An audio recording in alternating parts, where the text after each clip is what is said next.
hero, Diane Russell, who comes from Maine and was, I take it you were a waitress before you became a representative, and you could become a representative because Maine is one of the leaders for public funding of political campaigns.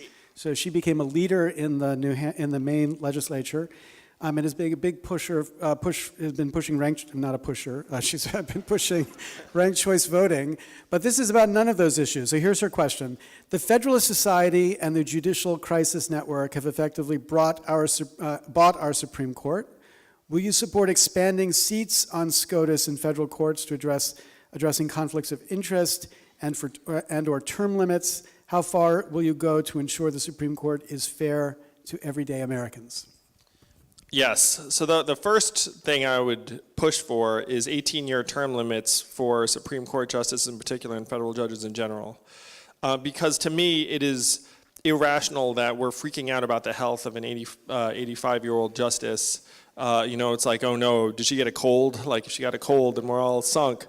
And then you reflect on that for a moment and you're like, wait a minute, like why am I freaking out about the fact that Ruth Bader Ginsburg might have a cold? And the reason is that we have these lifetime appointments, and that has been one of the contributing factors in making each appointment like this firestorm. Because you feel like if they appoint this man or woman to the court, you're also looking at their age, being like, ooh, how long are they going to be alive for? It's like, oh, this is going to be with us for 25, 30 years. And so if you had 18-year appointments, which is what I'm pushing for, then it becomes more rational, more predictable. You have like a new appointment every couple of years, and then if you lose an election, you're like, okay, they get 2 appointments, instead of it being arbitrary based upon the health of the justices or the federal judges. Now, in addition to that change, I would be willing to at least consider expanding the number of justices, which, as Larry knows, is not set in the Constitution.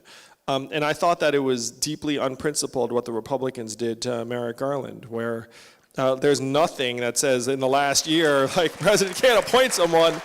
And the fact that they were rewarded for what I saw as deeply unprincipled behavior is very, very problematic. And I would be open to any means under the sun to try and balance that on the court. Yeah, so let's talk about specifics. So Germany has a great constitutional court.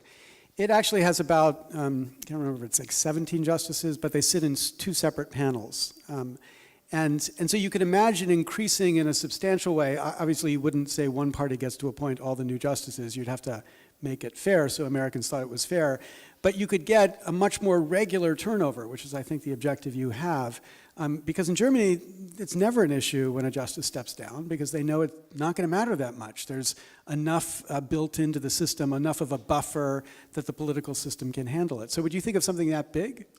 Yeah, I would. I think expanding the number up from 9 would contribute in that direction. Plus, you know what would be super happy about this? Every law school student, because they'd be like, wow, the number of Supreme Court clerkships just went up. Oh, he's laughing because he knows it's fine. Yeah, but we who have to write the recommendation letters, we would not be happy about that idea. Okay, so here's one of your supporters who writes, I've been